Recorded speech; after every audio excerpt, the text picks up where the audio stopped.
کہا جاتا ہے کہ حضرت سلیمان بن داؤد علیہ السلام کے ایک چرواہے کی نگرانی میں کچھ بھیڑیں تھیں۔ ایک دن اس کے پاس ایک بھیڑیا آیا اور بولا، مجھے ایک بھیڑ دے دو۔ چرواہے نے حیران ہو کر جواب دیا، یہ بھیڑیں حضرت سلیمان علیہ السلام کی ملکیت ہیں، میں تو بس ان کا رکھوالا ہوں۔ بھیڑیا بولا، تو جا کر حضرت سلیمان علیہ السلام سے پوچھ لو کہ کیا وہ مجھے ایک بھیڑ دینے کی اجازت دیتے ہیں۔ چرواہے نے کہا، مجھے ڈر ہے اگر میں چلا گیا تو تم بھیڑوں پر حملہ کر دو گے۔ بھیڑیا ہنسا اور بولا، جب تک تم واپس نہ آ جاؤ میں خود بھیڑوں کی نگرانی کروں گا۔ اللہ نہ کرے کہ میں خیانت کروں، لیکن اگر میں نے خیانت کی تو میں آخری امت کا قرب قیامت والا ایک آدمی بن جاؤں، یعنی اپنے آپ کو بد دعا دی کہ ہم یعنی موجودہ مسلمانوں کی طرح ہو جاؤں، جو کہ افسوسناک ہے۔ یہ سن کر چرواہا روانہ ہو گیا۔ راستے کی حیرت انگیز نشانیاں، چلتے ہوئے چرواہے نے 3 عجیب و غریب مناظر دیکھے۔ پہلی نشانی یہ دیکھی کہ اس نے ایک گائے کو اپنی ہی بچی کا دودھ پیتے دیکھا۔ حیران ہو کر اس نے سوچا، سبحان اللہ، میں نے ایسا منظر پہلے کبھی نہیں دیکھا، اس کا کیا مطلب ہو سکتا ہے۔ دوسری نشانی، آگے بڑھا تو ایسے لوگ دیکھے جو بسیدہ کپڑے پہنے ہوئے تھے مگر ان کے ہاتھوں میں سونے کی تھیلیاں بھری پڑی تھیں۔ چرواہے نے سوچا، یہ بھی بڑی عجیب بات ہے کہ ان کے پاس سونا ہے مگر یہ پھر بھی فقیر نظر آ رہے ہیں۔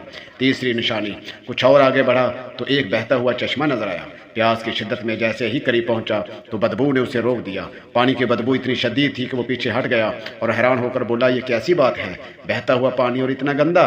حضرت سلیمان علیہ السلام کی حکمت تری وضاحت سے وہ مطمئن ہونے کو پہنچا۔ بالآخر وہ حضرت سلیمان علیہ السلام کے پاس پہنچا اور بھیڑیے کی درخواست بیان کی۔ حضرت سلیمان علیہ السلام نے فرمایا، ٹھیک ہے، میں نے اسے اجازت دی کہ وہ ایک بھیڑ چن کر کھا لے۔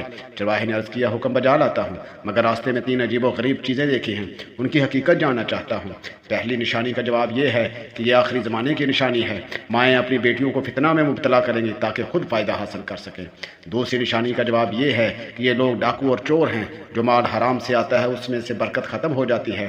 آخری زمانے میں حرام کمائی عام ہو جائے گی، قناعت ختم ہو جائے گی، برکت اٹھا لی جائے گی۔ تیسری نشانی کا جواب یہ بھی آخری زمانے کے نام نہاد دیندار لوگ ہیں، دور سے دیکھو گے تو ان کا لباس دینداری کا ہوگا، مگر جب قریب جاؤ گے تاکہ کچھ سیکھ سکو تو پاؤ گے کہ وہ دنیا اور خواہشات میں ڈوبے ہوئے ہیں۔